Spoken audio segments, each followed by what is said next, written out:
আসসালামু আলাইকুম। এখন শুনবেন সংবাদ শিরোনাম।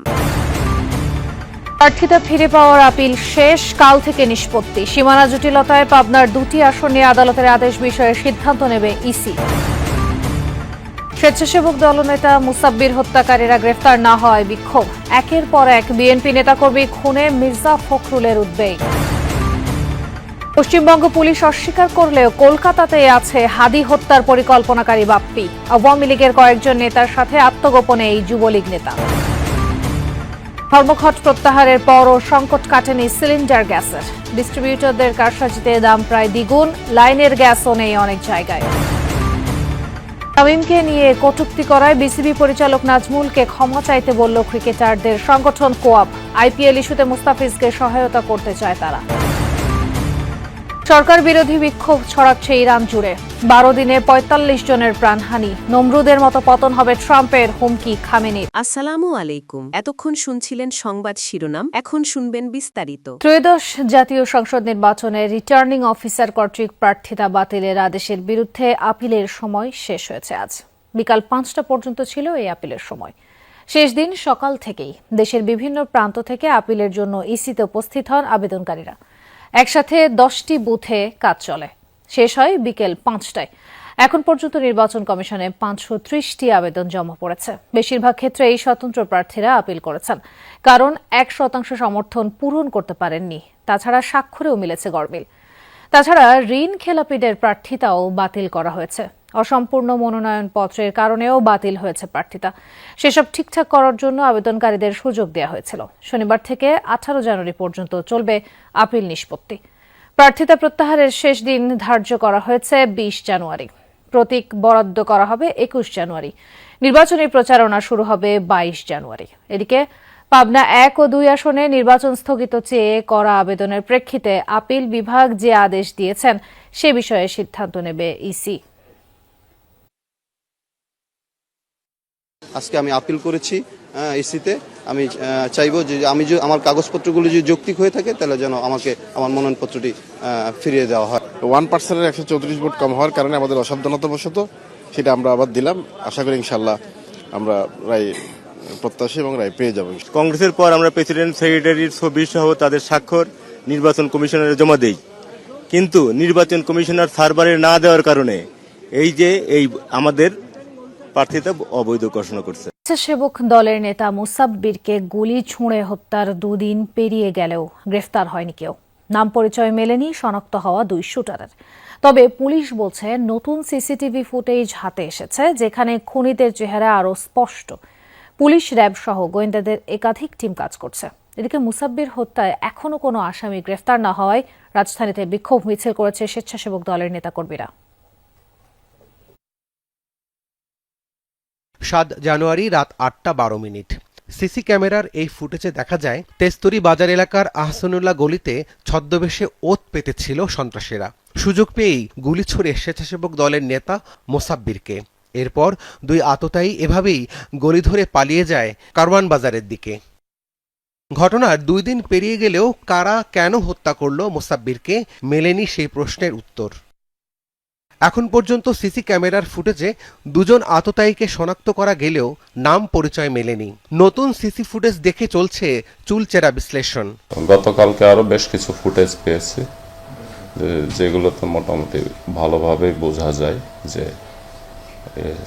সাসপেক্টের ফেসটা ভালোভাবে বোঝা যায়। তো আমরা চেষ্টা করতেছি এখনো যে ওই সাসপেক্টের ভিডিও ফুটেজ অ্যানালাইসিস করে সাসপেক্টকে আইডেন্টিফাইড করার চেষ্টা করতেছে। পুলিশ বলছে পূর্বশত্রুতা, রাজনৈতিক দ্বন্দ্ব, কারওয়ান বাজার কেন্দ্রিক চাঁদাবাজি সব বিষয় বিবেচনায় নিয়ে তদন্ত এগোচ্ছে। হত্যাকারীদের ধরতে পুলিশ, র্যাবের পাশাপাশি গোয়েন্দাদের একাধিক টিম সক্রিয়। চতুর্দিকে একেবারে 360 ডিগ্রি অ্যাঙ্গেলে আমরা এটা ইনভেস্টিগেট করতেছি যে মোটিভটা কি, বাট এখনো কোন দিক দিয়ে এটা কি কারণে এটা হত্যাকাণ্ডটি সংঘটিত হয়েছে এটা আমরা ডিসক্লোজ করি নাই এখনো। তাছাড়া মোসাব্বিরকে গুলি ছোড়ার পর তার মোবাইলটিও নিয়ে গেছে খুনিরা। পুলিশের দাবি এই বিষয়টিও খতিয়ে দেখা হচ্ছে। এদিকে বাদ জুমা মোসাব্বির হত্যার প্রতিবাদে বিক্ষোভ হয়েছে রাজধানীতে।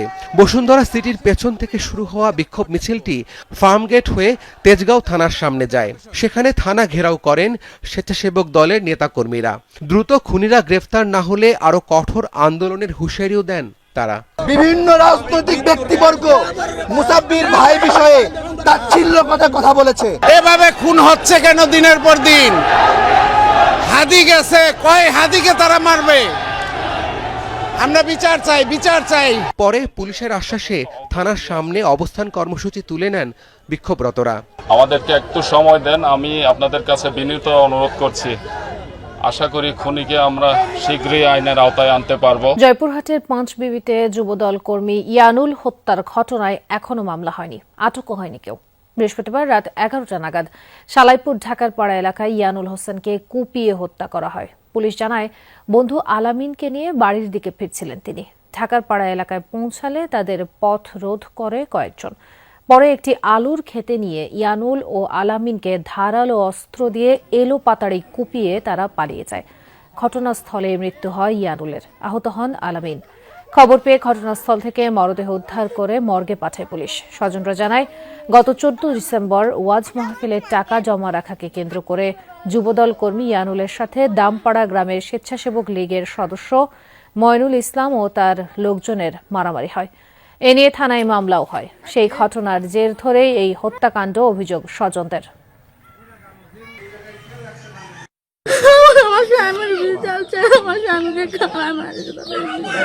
বস্তুবার মতন তো আমার অক্তর বল নাইবা, বস্তুবার মতন তো আমার জনগণ নাইবা। আমি একলাই, আমি কিচ্ছু করতে চাই না। আল্লাহ যেন ওর বিচার করে।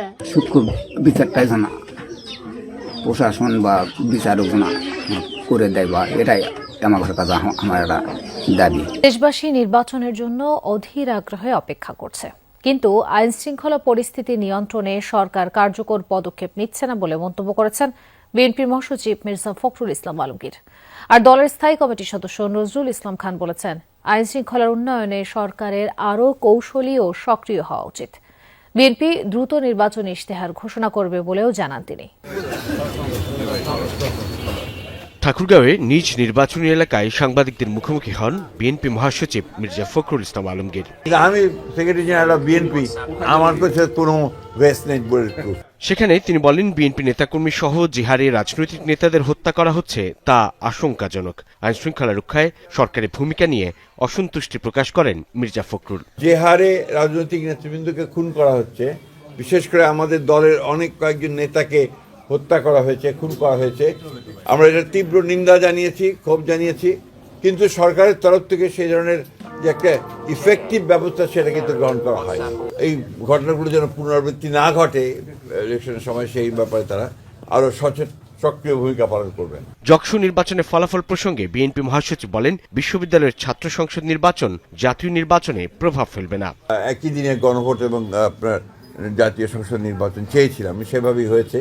এবং এই সংসদের আপনার যে সংস্কারগুলো নিয়ে গণভোট হচ্ছে, সেই সংস্কারগুলো তো আমারই আপনার বহু আগে, আপনার 2016 সালে এবং 2023 সালে 31 দফার মাধ্যমে আমরা সেটা জাতির সামনে প্রস্তাব তুলে ধরেছিলাম। সুতরাং সংস্কার তো আমাদের মজ্জাগত, সংস্কারকে চলমান প্রক্রিয়া, সেখানে সংস্কার থাকবে, সেখানে না বলার তো কোনো কারণ আছে বলে আমার কাছে মনে হয় না।